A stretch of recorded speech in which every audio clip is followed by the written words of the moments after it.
Olá! Hoje nós vamos conversar sobre exames laboratoriais. Vem cá, me conta, será que você está atualizado sobre exames laboratoriais? Aonde você parou? Você é do tempo em que perfil de LDL ou LDL e frações eram um exame ou indicador de doenças cardiovasculares? Pois é, saiba que isso não se usa mais, ou melhor, tem novos usos para antigos exames. Eu sou a doutora Vanessa Coutinho e vou conversar com você hoje sobre exames laboratoriais. Seja muito bem-vindo. Deixa eu já trazer aqui então qual é a nossa provocação de hoje, né? Como vocês sabem, eu tenho chamado todo esse mecanismo novo de Aulives, porque é muito importante a gente trazer esse discernimento e as discussões sobre os conteúdos que estão sendo propostos hoje. E aí é bem legal a gente falar sobre essa questão, porque, gente, os exames estão também em evolução, né? Os exames também estão progredindo. E aí é importante a gente entender o como se usa, o quanto, como que funcionam, quais os marcadores que existem, né? Por exemplo, fala pra mim aí, vamos, mas tem que ser honesto. Você sabia que os níveis de aminoácidos de cadeia ramificada no sangue indicam um maior risco de doenças cardiovasculares? Isso já vem sendo discutido pela Clínica Mayo nos Estados Unidos e também o American Heart Association. Pois é, um estudo com 27 mil mulheres durante 20 anos acusou isso, que os níveis elevados de aminoácidos de cadeia ramificada estavam associados ao desenvolvimento de problemas como infarto e acidente vascular cerebral, principalmente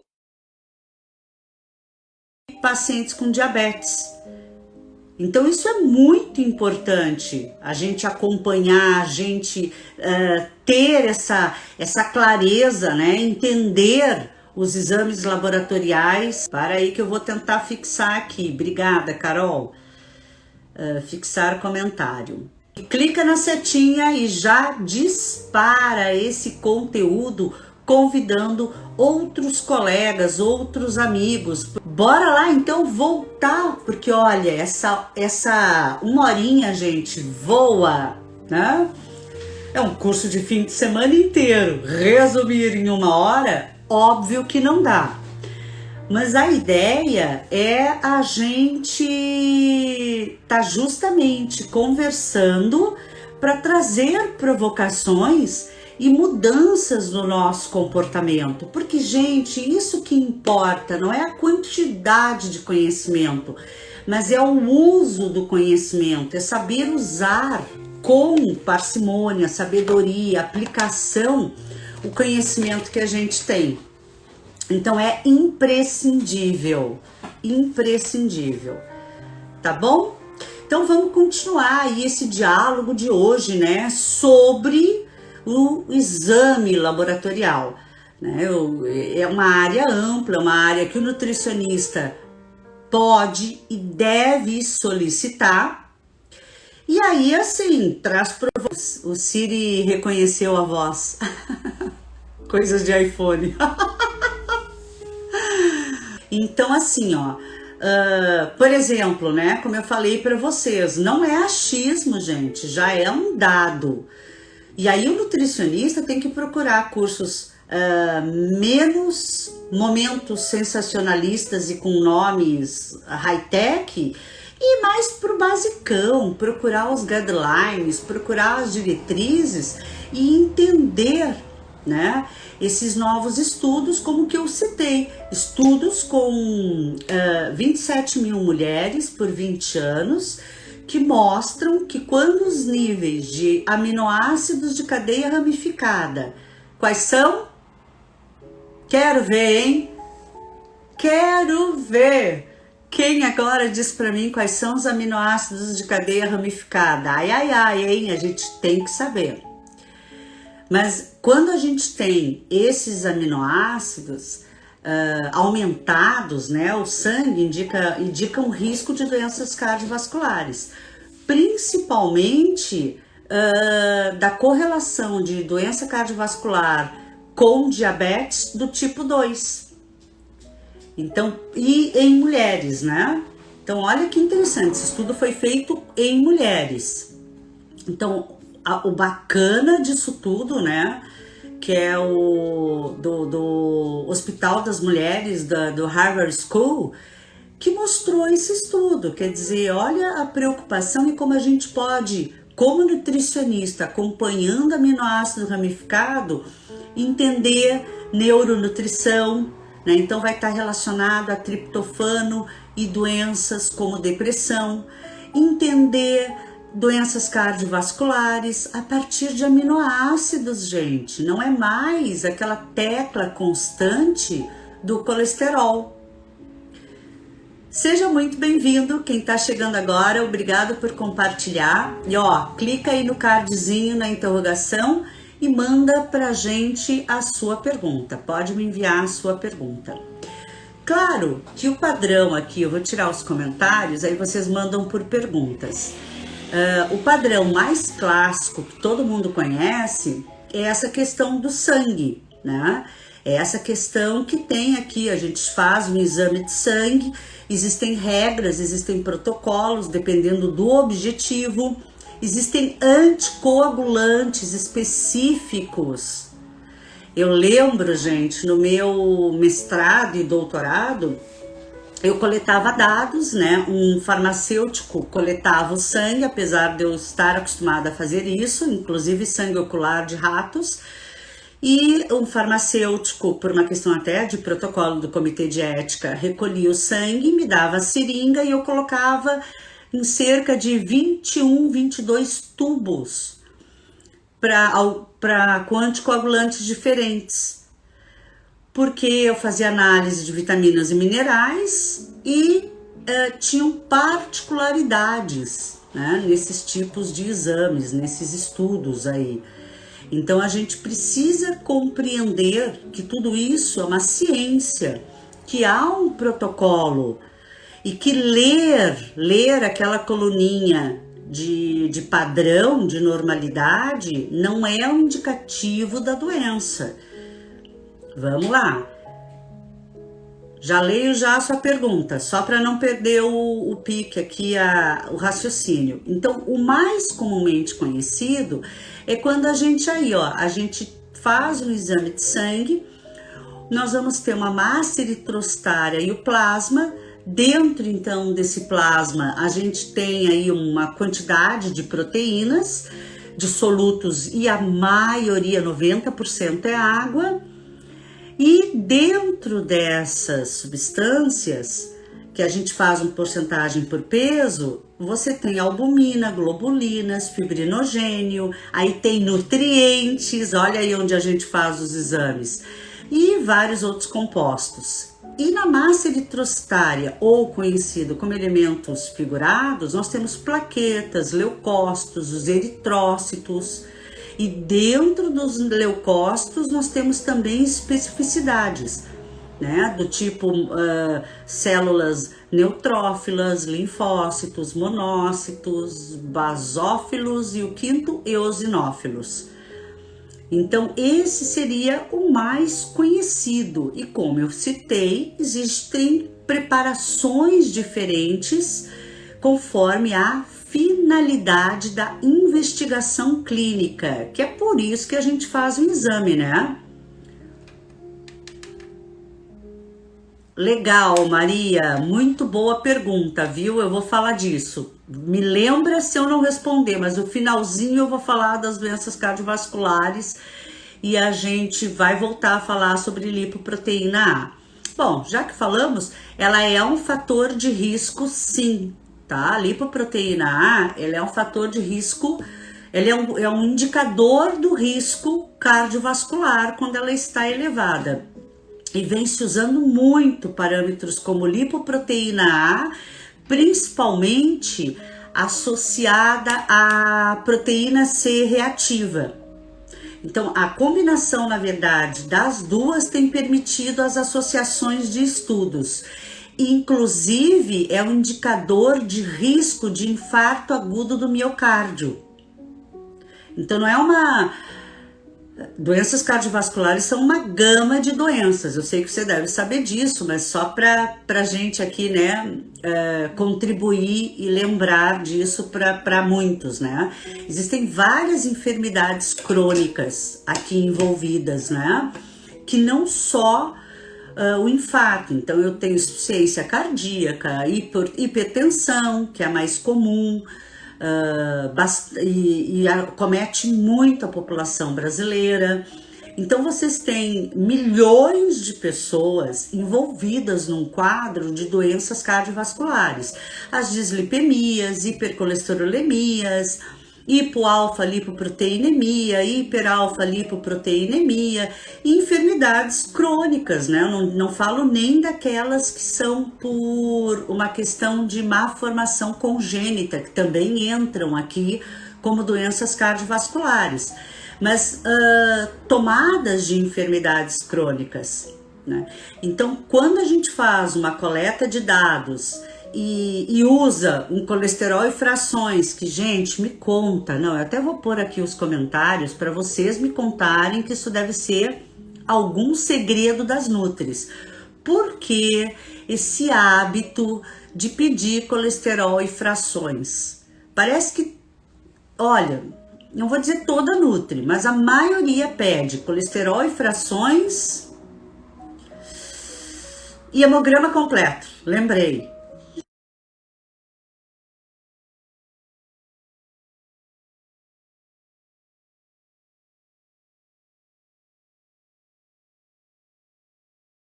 Mapa mental e montando o quebra-cabeça para fazer sentido o que a gente solicita, né? Então não é igual para todo mundo.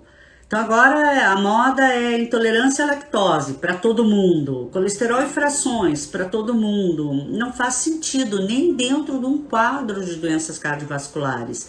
Por quê? Porque depende de todo um contexto profissional. E já que a gente iniciou aqui fazendo o diálogo, né, sobre doenças cardiovasculares, deixa eu ver se eu antecipo, então eu troco aqui a ordem, né?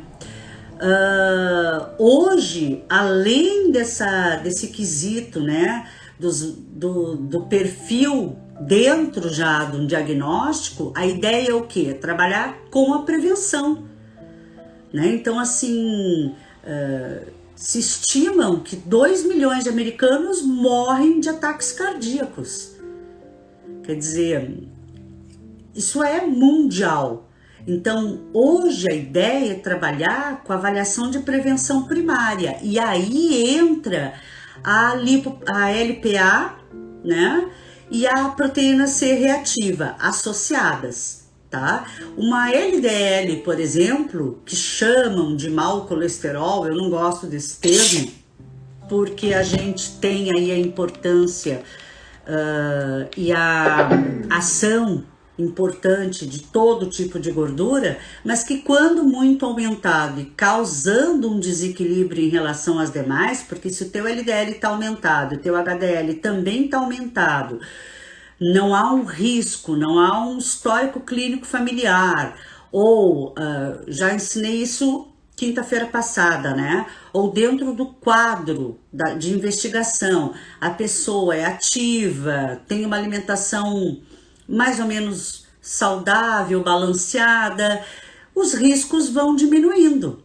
E os estudos vêm mostrando que a LDL, uma lipoproteína, né, de densidade muito baixa, ela está correlacionada, ela permite, na verdade, a identificação do infarto do miocárdio.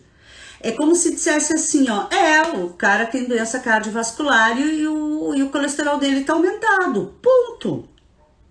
E quer ver como é importante esse entendimento? Pacientes que tenham hipotiroidismo, eles têm, por uma questão metabólica, eles tendem a um leve aumento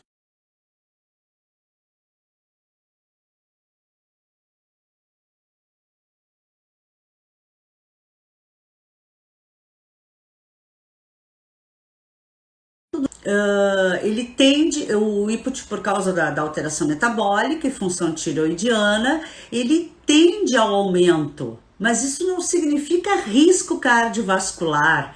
Se a pessoa for ativa, se a pessoa tomar os devidos cuidados, se ela tem uma alimentação saudável, se ela dorme bem, se não tem histórico clínico familiar. Lembra que eu ensinei na quinta-feira? Fatores pró-pro. Não assistiu? Corre lá no nosso canal do YouTube, que a live tá lá. E então isso é importante. Viram como não é a mesma coisa. Agora, quando você fala da LPA e proteína C reativa associadas, elas chegam hoje em dia a serem um marcador do risco, né, do desenvolvimento disso para avaliação primária de risco cardiovascular, né? E se você atua na avaliação primária, você evita um prognóstico negativo, você evita a propagação da doença. Então aqui é muito importante a gente ter esse entendimento, essa compreensão então dos exames, né? Então assim, existe aí uma prevenção primária e uma prevenção secundária, né? No estado crônico de doenças cardiovasculares. Então esse é um dos exemplos, né? Então assim, prevenção secundária está se usando o STO2, que controla a insuficiência cardíaca a longo prazo, e a galectina 3, que é usada para remodelar a insuficiência cardíaca. Então esse é um dos exemplos, inclusive, que a Sociedade Brasileira também já está trazendo para os congressos, né, sobre risco cardiovascular. E não é novidade não, viu?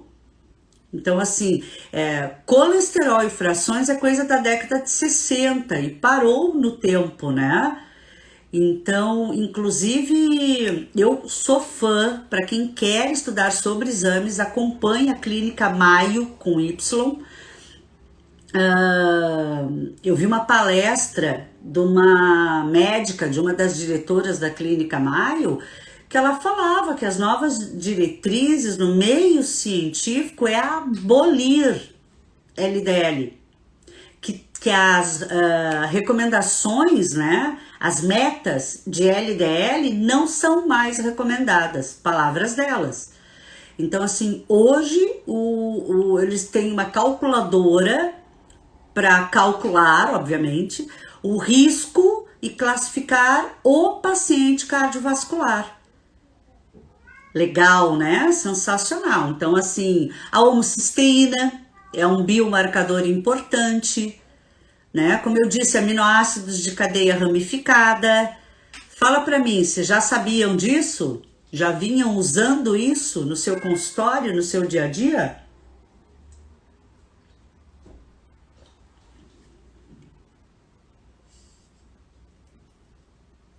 Como é?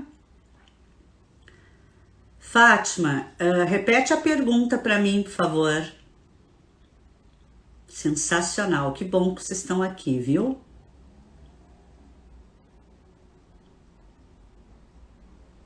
Para quem eu não dei boa noite, vamos continuar conversando. Então vejam, por exemplo, né,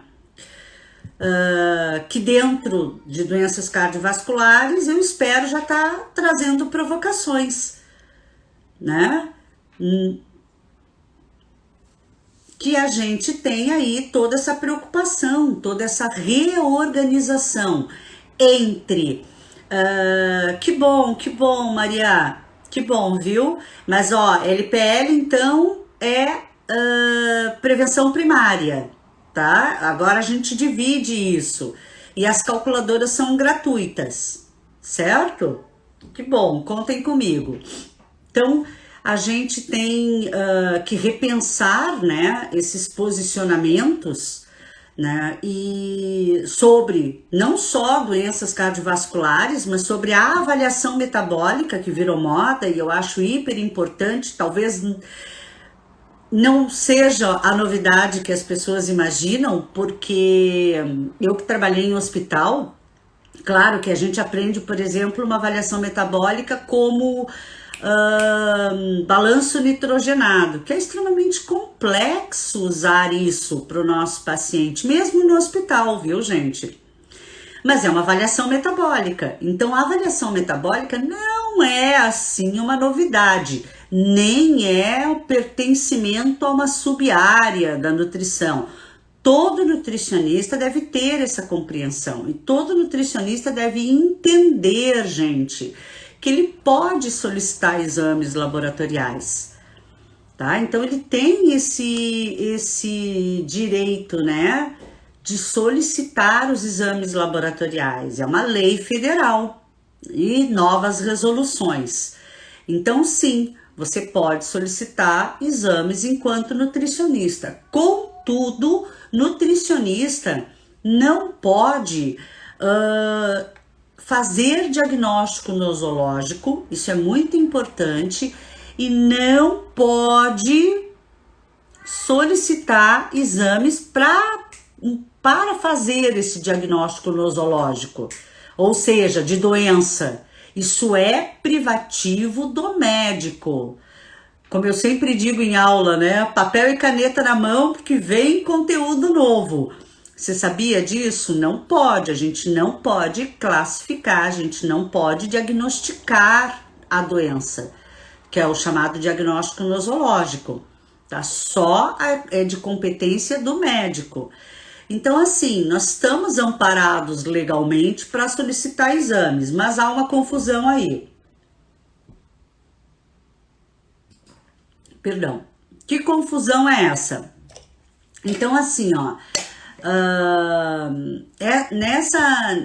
dentro dessas novas discussões, né, os exames laboratoriais são necessários para gerar um diagnóstico, uma parte importante do nosso quebra-cabeça, porque fazer um diagnóstico nutricional é extremamente complexo e é da nossa competência, não é o educador físico, não é o fisioterapeuta, não é o médico, não é qualquer outro profissional da saúde que eu acredito ter muita habilidade, né, skills fabulosos, mas não são nutricionistas. Por quê?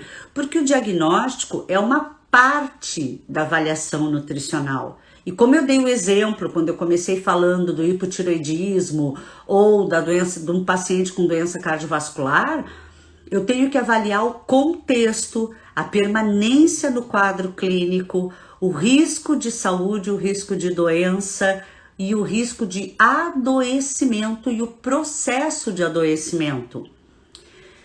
Então existe um contexto e esse contexto é complexo, tá? Aí o que acontece? O nutricionista, para fazer o diagnóstico, ele precisa do exame, é um requisito essencial, né? Inclusive para a gente fazer a prescrição dietética, a dieta, o planejamento, até uma educação nutricional e uma educação alimentar.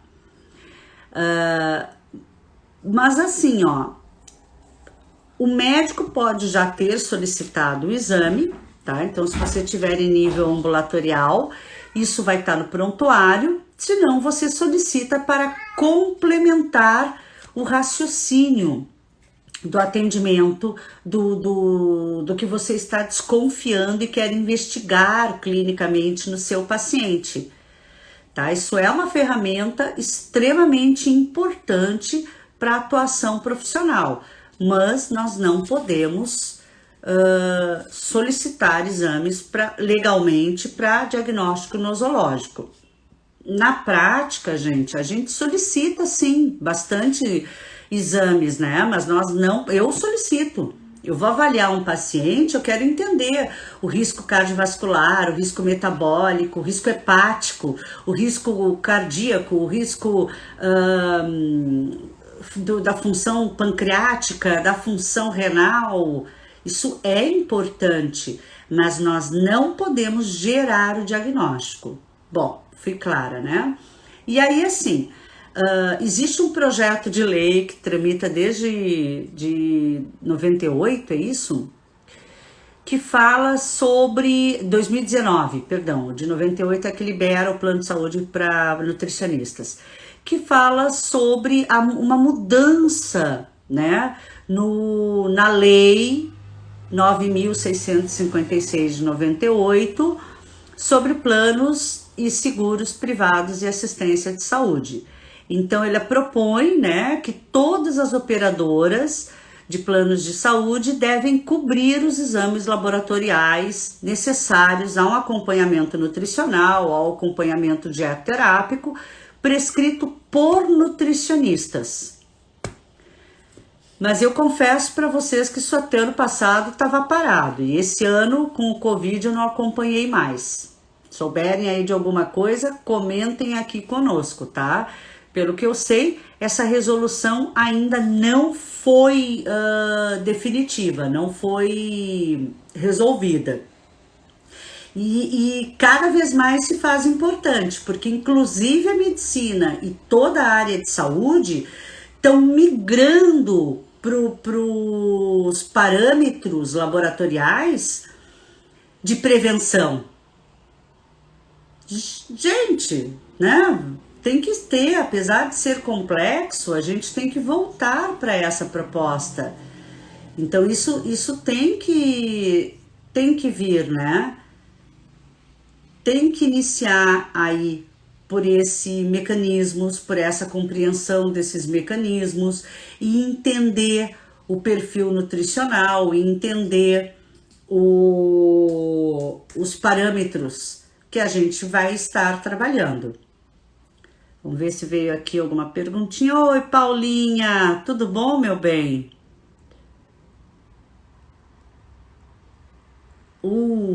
Fátima, boa pergunta, tá? Eu tô prometendo uma live sobre low carb, eu acho que a gente fez algumas, eu acho que a gente acabou fazendo sim na quarentena. Sim e não, tá? Podem melhorar, sim, alguns estudos mostram, mas denigre ou complicam outras situações metabólicas. O low carb, ele sim reduz bastante naquele paciente, principalmente diabético, tá? E os estudos vêm mostrando contribuições do low carb em patologias, em pessoas com diabetes e doenças cardiovasculares, eu não vou negar. Contudo, o questionamento mais coerente é, será que eu não consigo este resultado de formas menos agressivas à saúde? Então isso é importante a gente compreender, né? Será que eu não consigo isso de uma forma, né, menos agressiva à nossa saúde? Tá? Então, existe sim um resultado associado e principalmente nesse exemplo que eu dei, diabético com doenças cardiovasculares, certo? Mas, de novo, modificar o resultado de um exame não significa saúde, gente. Para aí, vou até voltar aqui o close, né?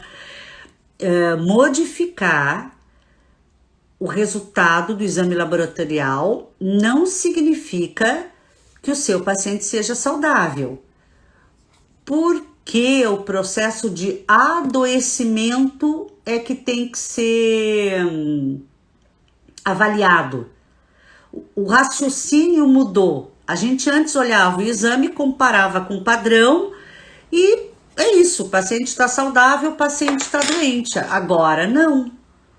Agora não, hoje cada vez mais, e não é um agora, 2020. Olha o Covid aí nos ensinando sobre essa discussão, né? de sistema imunológico, defesas adequadas. Não adianta esvaziar as vitaminas da prateleira da farmácia. A questão de saúde é muito mais complexa. Ela depende de gatilhos que disparam o processo de adoecimento, gatilhos fisiológicos, biológicos, metabólicos, orgânicos e mentais, e sociais e ambientais. Então não é porque você está tomando toda a vitamina E, A, C do mundo que vai garantir o adequado funcionamento da sua defesa imunológica. E ao contrário, ao acionar a defesa imunológica, você pode inclusive estar disparando outros gatilhos não saudáveis. Porque pensem comigo, se ataca, defende. Então, eu tô melhorando a defesa. Ué, mas está defendendo é porque está atacando. Eu tenho que eliminar o ataque. E aí entra essa grande importância da prevenção e desses biomarcadores que estão sendo discutidos na área de saúde para beneficiar, fortalecer o sistema imunológico, o sistema hepático, cardiovascular, para que tudo tenha um funcionamento dentro de um padrão de normalidade e com o menor impacto para aquele paciente. Perfeito? Acho que eu fui clara, né? Então, sim, low carb tem uma correlação com diabetes e doenças cardiovasculares, mas alterar o padrão bioquímico não significa saúde. Tá bom? Espero ter contribuído. Opa! Então, a gente tem aqui, sim, né, essa discussão da parte da legislação, né, que os planos são obrigados, mas o que aconteceu? Em 98, lá, quando liberaram a lei, médicos, no geral, também dizem isso, é a mesma legislação, né, que dependeria de uma autorização de um médico auditor do plano de saúde para autorizar os procedimentos.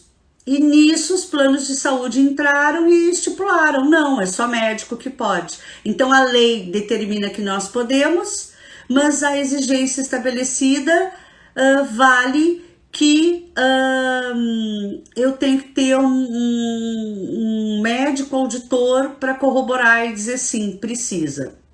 O que vocês acham disso?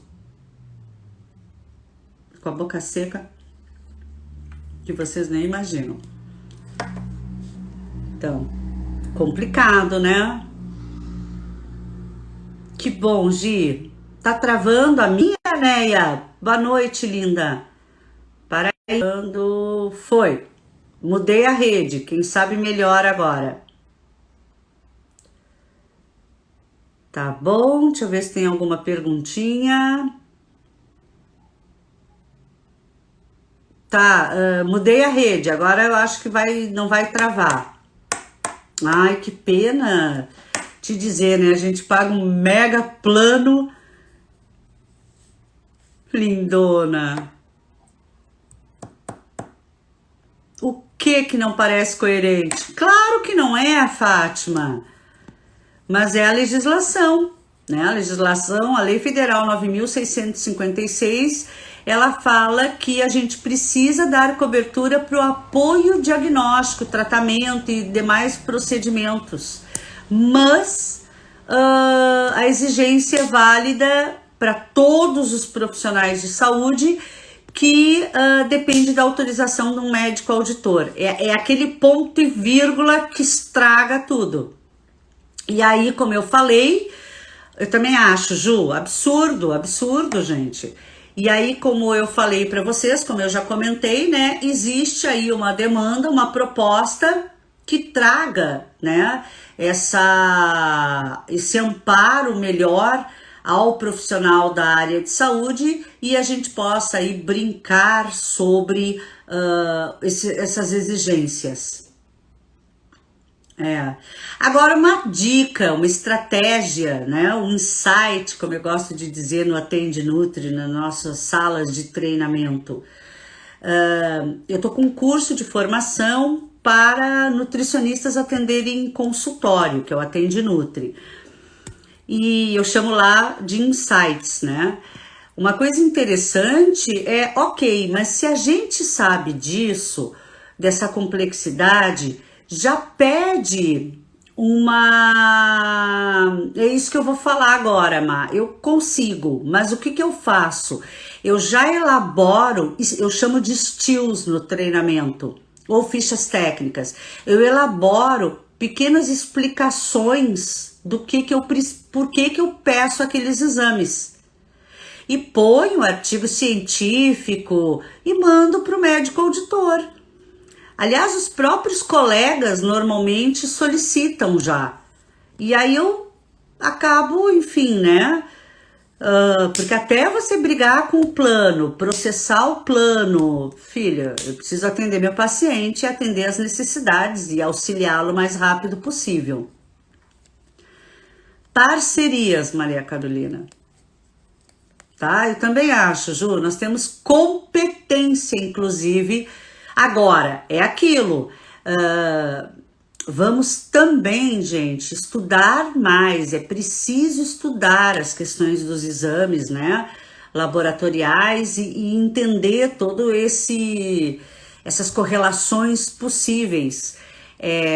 Eu sempre dava aula no Sindicato de Nutricionistas em São Paulo e esse curso de exames laboratoriais, assim como na Associação Paulista de Medicina, e agora a gente está transformando o curso em ambiente online. E incrível, incrível quando eu falo de doenças cardiovasculares, como eu falei para vocês, que são estudos não tão novos assim, tem gente ainda perdida, hein? A live sobre low carb com o professor doutor Cláudio Chinaglia já tá no YouTube. Obrigada, Carol, por avisar. Tá? Lá no canal doutora Vanessa Coutinho. Beleza, meus amores? Deixa eu ver aqui. Andréia, linda, eu amo você. Péssimo, não conseguimos acompanhar o paciente, né?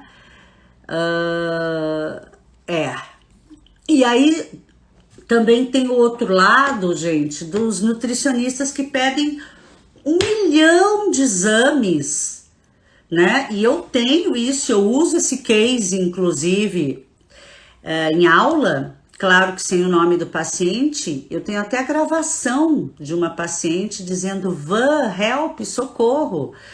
Eu faço atividade física, eu sou saudável, eu tenho 37 anos. E aí ela vai falando, né? Eu gastei R$2.000 em exames laboratoriais. E saí de lá com uma prescrição de 22 cápsulas. Quem é meu aluno conhece essa história.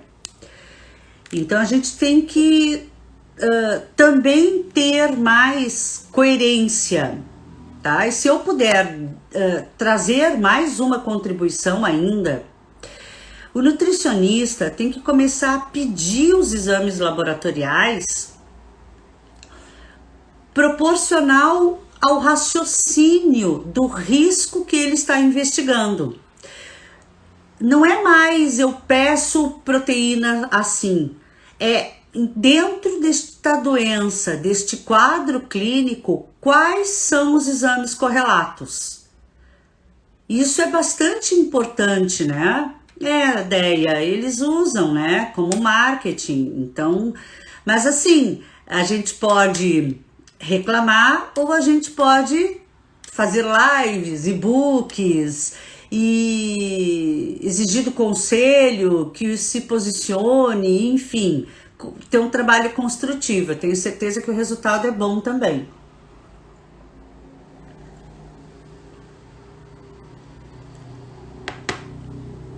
Um beijo, Regi. Tudo bem com você, querido?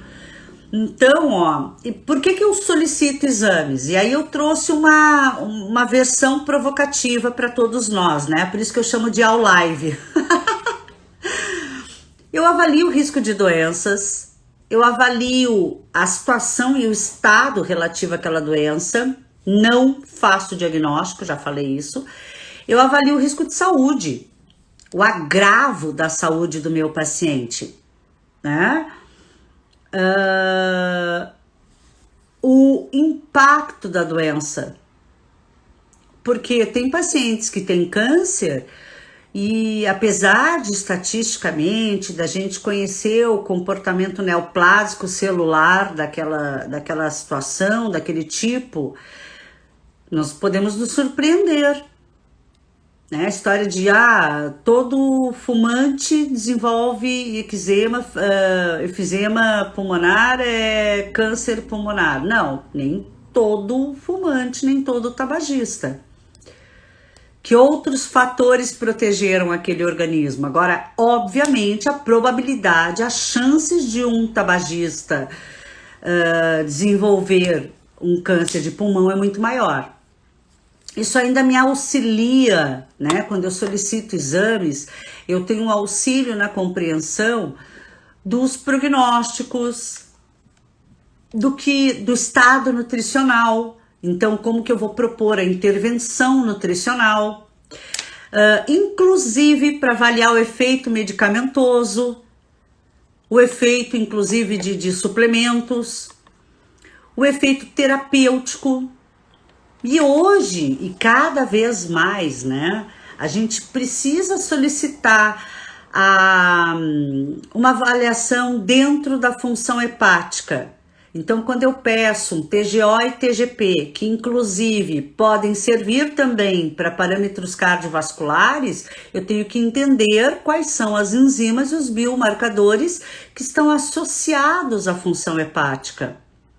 E se eu posso dar um insight para vocês organize seu material de acordo com a função do órgão, a função do sistema, porque isso faz mais sentido na hora de montar as estratégias.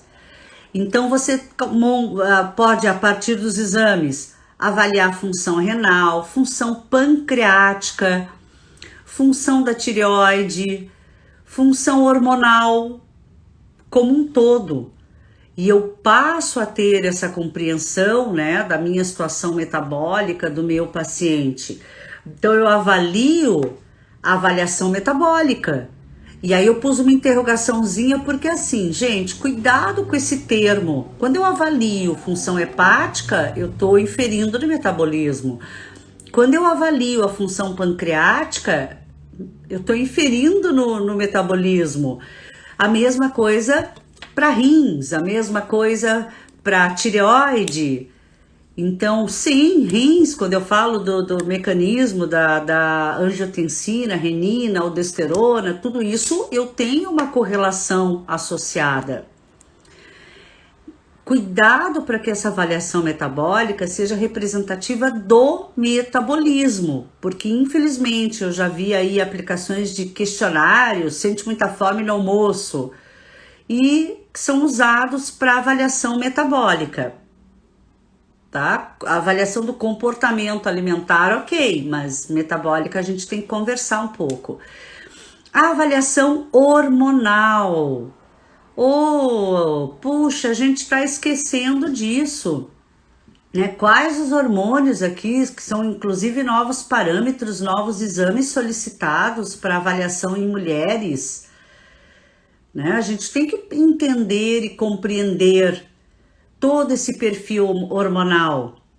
Avaliação cardiorrespiratória, inclusive quociente respiratório, ou VO2, ou um espirométrico que nos auxilia a definir inclusive os parâmetros energéticos do nosso paciente. Né? Como é que eu faço quociente respiratório? CO2 dividido pelo O2. Quanto mais próximo a 1, o paciente tende a oxidar mais carboidratos. 0,72, gordura. Então é interessante eu conhecer o que está sendo discutido dentro de uma avaliação metabólica, fisiológica do meu indivíduo, do meu paciente. Agora falam em avaliação funcional, também muito cuidado, porque a origem da avaliação funcional é a disponibilidade, é a mecânica, é o paciente funcionar dentro de um quadro de otimização das suas funções normais. A avaliação estética também tem muito marketing em cima nesses nomes, né? Porque quando você avalia, né? Claro que se você está tratando dentro daquele quadro, ok, você chamar assim, mas olha só, quando você avalia a saúde intestinal, se você tem o intestino funcionando adequadamente e já está trabalhando com probióticos, já está trabalhando com vitaminas do complexo B, fibras, né? Fibras, água, fibra solúvel, insolúvel, água, probiótico, prebiótico, pós-bióticos. Vocês usam pós-bióticos? São alimentos que melhoram a microbiota intestinal. Então não adianta dar uma cápsula de probiótico se a saúde intestinal não for pensada como um conjunto. E aí o que acontece? Esse paciente que a gente está falando de nutrição estética, ele vai ter um efeito dermatológico, ele vai ter um efeito na unha. E aí quando você está falando de uma avaliação nutricional básica e que muito nutricionista pede hemograma completo, colesterol e frações, esquece do mineralograma no sangue, porque cabelo não é adequado, gente. O cabelo sofre muita interferência do tipo de shampoo, da poluição, né? O shampoo é riquíssimo em selênio, então tem muitos contaminantes dentro do shampoo. Estresse alteram já o mineralograma de cabelo, então não é, exame de fio de cabelo não é o mais indicado. Isso eu estudei no meu mestrado e doutorado. Talvez um exame, um pelo pubiano, porque é mais grosso, menos exposto, a não ser que o cara seja nudista. Mas, de novo, cuidado com essas informações.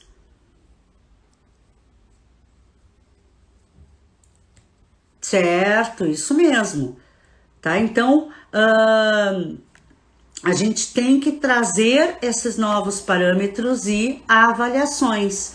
Então, quando eu peço um mineralograma, o indicado é o sanguíneo. Esse é um parâmetro bom para a gente ter uma avaliação e um acompanhamento dos riscos nutricionais aqui. Né? O mineralograma é interessante para a gente trabalhar enquanto nutricionista. Ele é importante, eu diria que inclusive ele é essencial para esses acompanhamentos, assim como eu falei, saúde da mulher, eu vou pedir FSH, LH, TSH, T4, T3, cortisol, falam em sono, falam em depressão e não lembram dos hormônios relacionados àquele quadro clínico. Então essas mudanças vieram para ficar. Falou saúde feminina, eu falei já de um monte deles, mas faltou a estrona, progesterona, vitamina D. Então isso é importante. Até uma frutosamina, né? Que, nossa, o quanto a gente não está usando e representando uma hemoglobina glicada, que é a do dedo duro a longo prazo, associada à resposta inflamatória, também utilizada para pacientes diabéticos.